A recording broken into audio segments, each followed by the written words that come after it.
Diddy's sentence has just been reduced. After more than 1 year of a trial that proved Diddy had abused multiple women, Diddy is now going to be released early. 50 Cent is raging at this news, and according to sources close to the situation, 50 is going to do whatever it takes to make sure Diddy doesn't get out. Update about Sean Diddy Combs. It looks like he could get out of prison early, not that much earlier, but a little bit. The New York Post reports the rapper will now be released on April 25th, 2028, instead of June 4th of that same year, 2028. The early release reportedly comes after he went into a rehab program in November. Diddy has been in prison since his September 2024 arrest. In July 2025, he was convicted on 2 counts of transportation to engage in prostitution. He is appealing that ruling.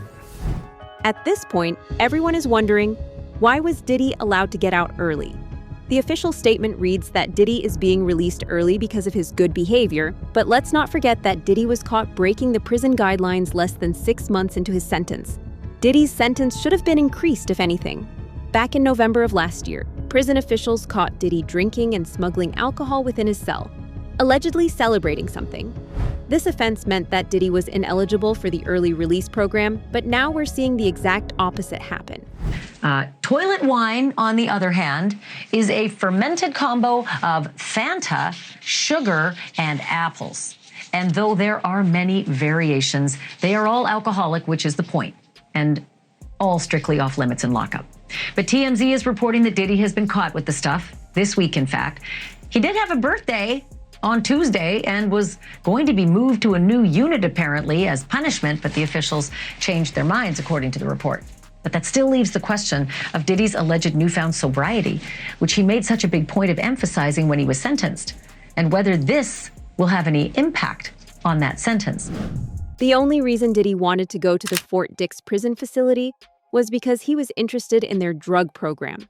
This program allows inmates to get out early if they exhibit good behavior and give up drugs.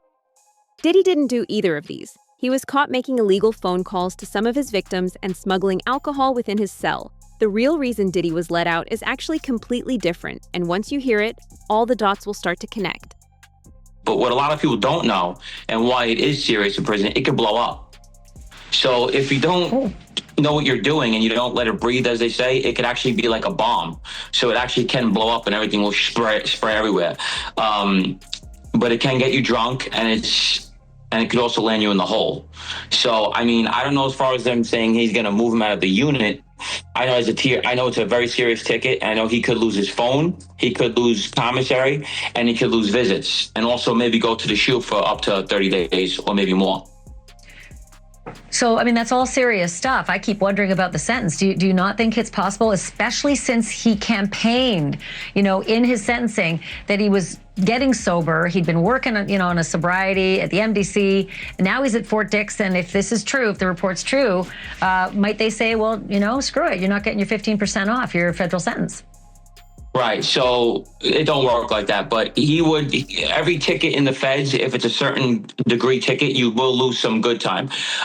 We call it good time. In New York State and federal prison is two different. You could actually lose your good time in New York State or any state prison and get your good time back. The feds, once you lose it, you can't get it back. So if he does lose 20 days, 40 days for this, he cannot get it back, or whatever they recommend for him to lose, because they will recommend days to be lost on this kind of ticket. So we know that Diddy isn't being let out on good behavior or for giving up drinking. All that was just a ruse. Suge Knight predicted this more than a year ago. Before Diddy was even sentenced, Suge said that Diddy will never spend more than a year in jail, and even if his sentence was longer, Diddy would be allowed to leave early. The real reason for this special treatment, Diddy was an FBI informant, and he knew from the start that he would be released sooner or later. How does it go on for so long? When we were on the street, we didn't get a day's rest. I mean, the government was all over us. The FBI is all over us. They got investigations on us. They got informants. They got surveillance equipment. He was not cutting you off, but he was an informant for years. Was he really? Yeah. That's why when people was like, oh, he's going to run, oh, he's not. It's the reason why these type of people get caught up. They always been telling they bigger than the law because they part of the law, And as you know, all these people get tired of their rats sooner or later. Diddy is an FBI informant. He's been one a long time. So I don't believe that he's going to go to prison. And if he do, it'll be for something very, very small. It wouldn't be nothing what the people think. I don't think he's going to go nowhere long. And at the same time, you got to look at it. The best witness they had is KPD. KPD been an informant for a very, very long time. And KPD is getting ready to go to trial for the murder of Tupac.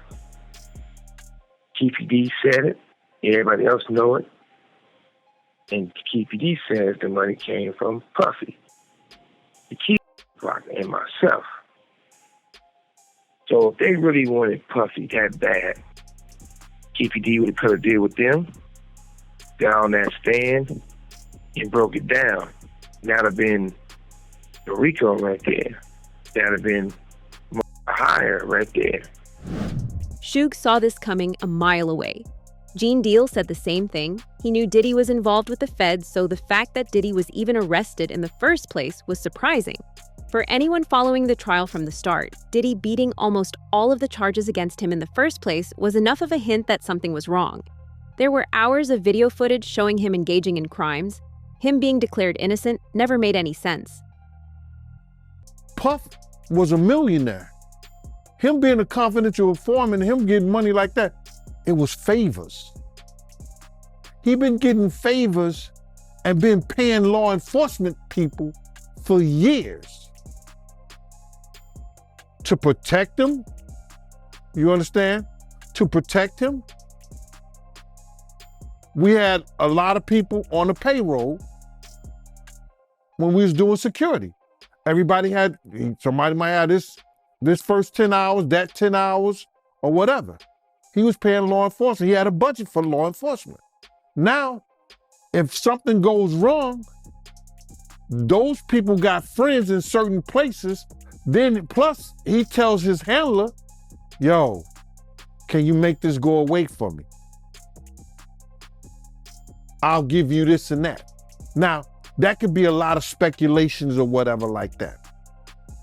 But why would you have or be working for an FBI agent if you're not an informant?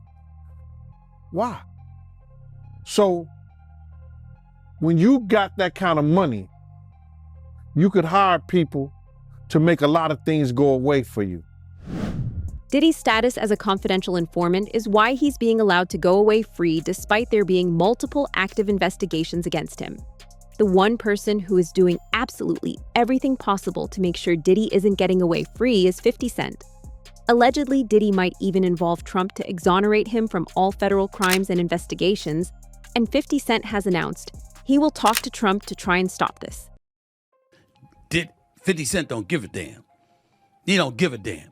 He literally is saying he's going to reach out to Trump to remind Trump of the things that P. Diddy has said about him for the sole express purposes of making sure that Trump doesn't pardon Diddy in the event that Diddy gets convicted of trafficking and racketeering. That's what 50 Cent has sworn to do. And I got to admit to you, that's wild. Damn, you know you got an enemy there when the man want to go out of his way to contact the president, you know, and clearly he has some kind of inroads where he can get to President Trump so President Trump can hear him. He's basically saying, yo, brother need to go down. Brother need to go down and stay down. That's what he's saying. So if Diddy didn't have enough problems, having 50 Cent on your ass is a problem. That's a problem. That's the only thing I can peel from it at this moment in time. I would love for 50 Cent to tell us what exactly is his disgust with Diddy. This isn't the first time 50 Cent has reached out to the government in order to block Diddy's release. Last year, after Diddy's lawyers submitted an application for bail, 50 Cent sent a letter to the judge asking him to not let Diddy out. Yesterday, 50 Cent posted a letter. Oh, boy. He said, Dear Judge, I have an ongoing dispute with Puffy for over 20 years. He is very dangerous. Multiple times I fear for my life. I think you should consider the safety of the general public, Your Honor, before unleashing him upon them. There hasn't been enough time for him to reform or make any adjustments, despite him trying to teach a class there. Diddy's only going to return to hiring more male workers and keeping most of the baby oil away from the general public. And babies need it. My Netflix doc on his scandalous subject is coming soon. 50 play too much. 50 crazy.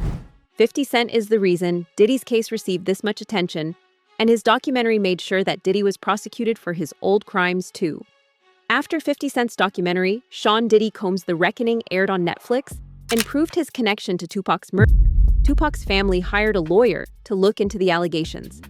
Court TV has just confirmed that the family of Tupac Shakur is investigating a potential link between the murder of Tupac and Sean Diddy Combs. This coming from attorney Alex Spiro, who represents Tupac's family. Now, this investigation had been previously reported by unnamed sources, but earlier today, Spiro confirmed to our Court TV team that he and a team of investigators has been hired. Sean Combs allegedly had business dealings with Dwayne Keefe D. Davis, who will go on trial next March for the murder of Tupac. This was back in 1996. Some have speculated that Diddy ordered Tupac's death. That, of course, is just a theory at this point, and we are monitoring the developments in both the Tupac trial and the federal indictment of Sean Diddy Combs. So a lot of information to come on that one. Police officers connected to the investigation looking into Tupac's murder also hinted at the possibility of a new criminal charge. 50 Cent managed to get the people closest to Diddy to talk about their experience regarding the shooting. This is something that the police had struggled with ever since the murder took place.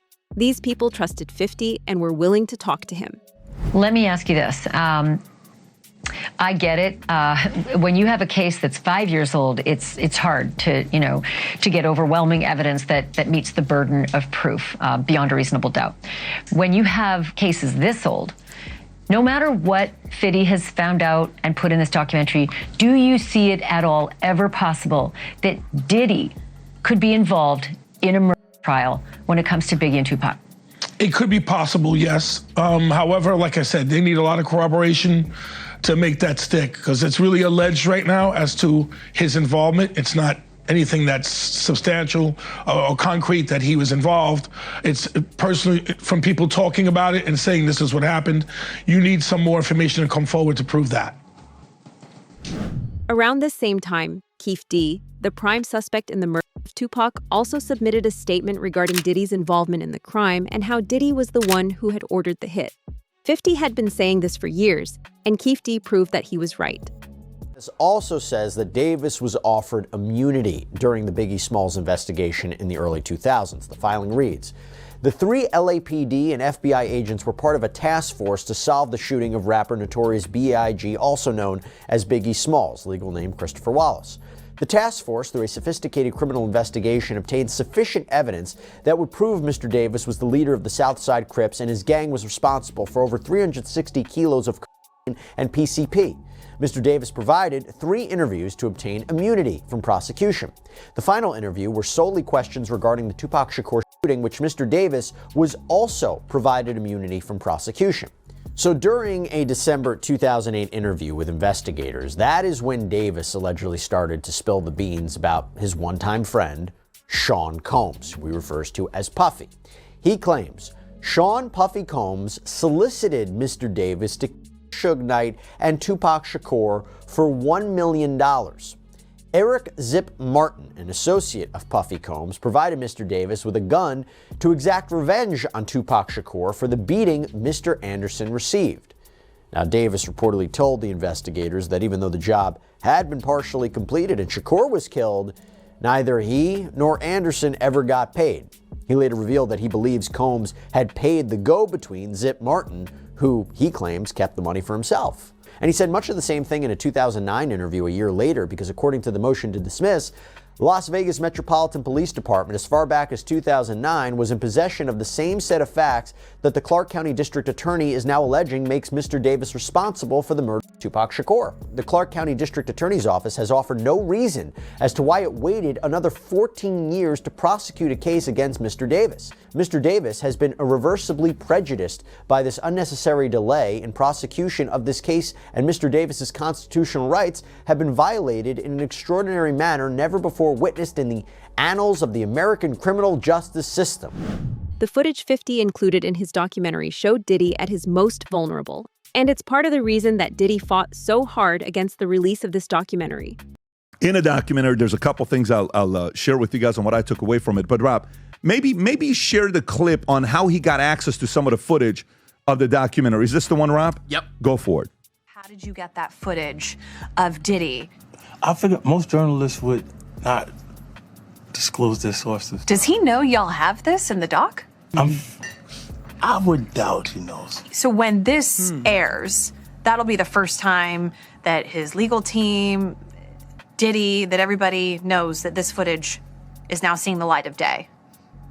Perhaps. Combs' team firing back in a statement to NBC News, saying the Netflix so-called documentary is a shameful hit piece and that they relied on stolen footage that was never authorized for release. His team sending a cease and desist to Netflix. The best part? 50 is only getting started.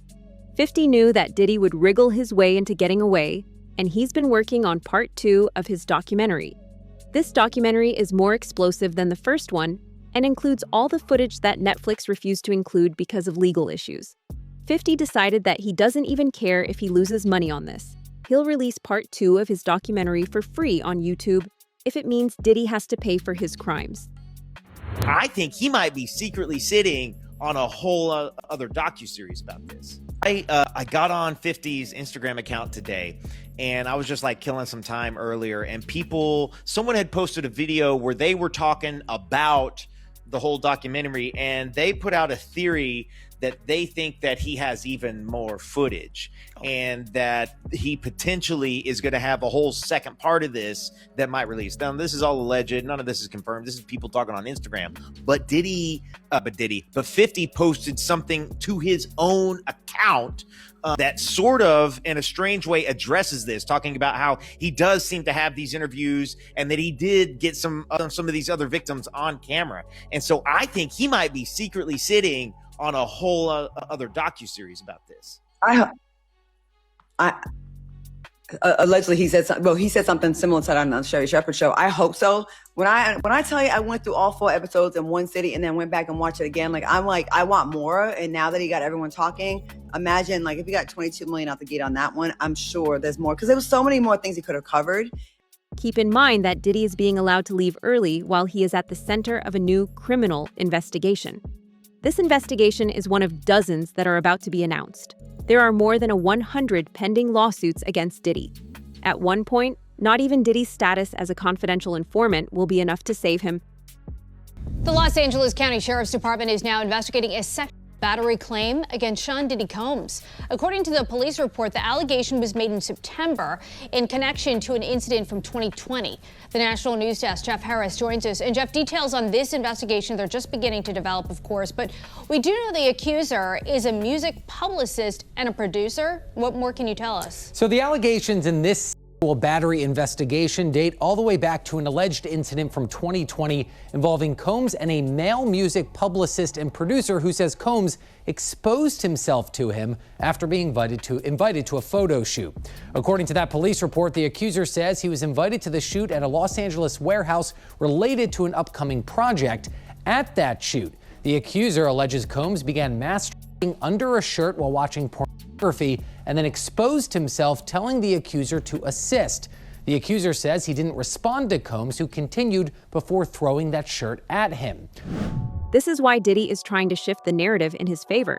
Less than a week after 50 Cent's documentary went viral, Diddy's kids announced that they were partnering with the Zeus Network to release a documentary that focuses on Diddy's side of the story. The trailer also revealed that Diddy is going to be a part of the documentary. Sean Diddy Combs' sons, Justin and Christian, are teasing a new docuseries about their family. Justin and Christian King Combs appear in a new trailer released December 28th to Instagram by Zeus Network's founder. In the trailer, Justin and Christian sit on a couch in a screening room while a series of headlines about their father cycle on screen. At the end of the trailer, Justin's phone vibrates and he answers a collect call from the Fort Dix Federal Correctional Institute, where Combs is currently behind bars. No release date for the docuseries is given, though the teaser says viewers can expect it at some point in 2026. 50 released his documentary despite all the risks that came with it. Everyone in the industry is hating on 50 and calling him a rat for snitching on Diddy. Allegedly, he is even being threatened now. These industry executives want to ruin the 50's image and reputation. Gene Deal said the same thing and warned 50 that Diddy will retaliate against him. Bruh, first of all, they're gonna try to get his baby mama stories. You know, they're gonna try to get 50 baby mama stories. They're gonna try to get girls that he probably dated, that he had problems and issues with and stuff like that. You know what I'm saying? They're gonna try to do the same thing they probably did to R. Kelly or Puff or whatever like that, and people tell their stories. You understand? But, you know, they trying to retaliate on what he did. Let him go ahead, bruh. Because I think he ready for it. You don't do this and you don't do the stuff that he did or sign on to the stuff that he did with Puff. Unless you got your shit in order. Don't throw no stone if you live in a glass house. Don't throw no stone if you live in a glass house. I believe 50 ready for it. If they come at him any kind of way. I heard that Diddy is trying to sue Netflix for $1 billion. Ain't nothing came up in court. That's just talk, bro. No paperwork has been put in and signed into that. They're gonna have to have a reason. If they were suing him and he had enough reason, why they didn't cease and desist the thing? Huh? If he had a leg to stand on, why they didn't cease and desist the documentary? That's just people talking. Headline news. Because had it been filed in court and they had a leg to stand on, they'd have been bringing that stuff down. Oh, we can't show it no more. Tupac's death wasn't the only celebrity death that Diddy was involved in. There are many who claim that Diddy is responsible for Biggie's death.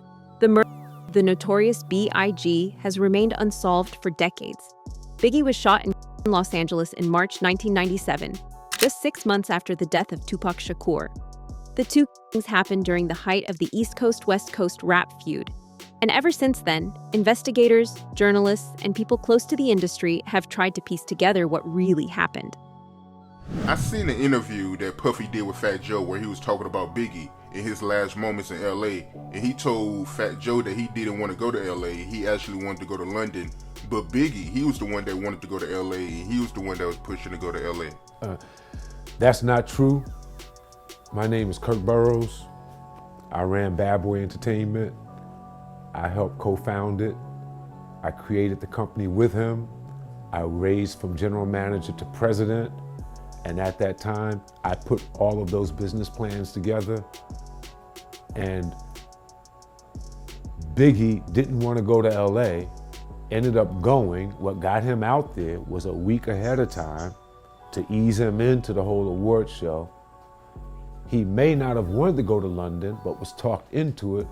First time ever a rapper of your stature getting this treatment, that would be something he would be interested in doing. But he was easily talked out of it by Sean so that they can make an appearance at an event in LA that Saturday night, a part of the posturing of not only did we come to the award show, not only am I recording my album out here, and Big is gonna help me with some of the writing and maybe do something out here where me and him did this song in LA, I'm out on the town. And it was just too much. Just look at how scared Biggie was. He knew someone was coming for him. One of your big stars right now. Yeah. How much are you exaggerating with you now as a rapper when people coming to get you? I ain't exaggerating at all, man. That's real, son. That's real, yo. I ain't exaggerating at all, man. The more money you make, the more problems you get. And jealousy and envy is something that comes with the territory, man. A lot of people, it's just negative energy, like my man Puff say. It just surrounds you. It makes you depressed, you know? So I gotta rap about it. And that's one of the bad things about the game is when you get large, even your friends will turn against you, man. So I made a song about it. But I mean, how real is your threat of like people constantly coming and want to shoot you? Man, I mean, that's real. I think about that every day. Every day it's real. That's how real it is. I think somebody's trying to kill me. I'll be waking up paranoid. I'll be really scared just be paro. If even half of what we just talked about turns out to be true, then this story is far from over. Diddy might be walking out of prison early, but the investigations, the lawsuits, and the questions surrounding him are only getting bigger. Diddy's appeal was accepted despite any new evidence or change in circumstances. If that isn't suspicious, I don't know what is. There is a human being now in custody for 50 months. Diddy was just sharing. Based upon conduct that a jury heard, the jury resolved, and the jury rejected.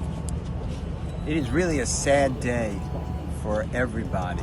I don't feel that way. We are planning to appeal. We think we have strong bases to appeal. The strongest basis is that the jury reached a verdict on coercion. It found there was not coercion, and I think the judge said coercion today as a basis for a sentence at least a dozen times. The jury's verdict was resoundingly clear. There was no trafficking, there was no racketeering, everything was consensual, everything was adult, which is why he was convicted only of the offense.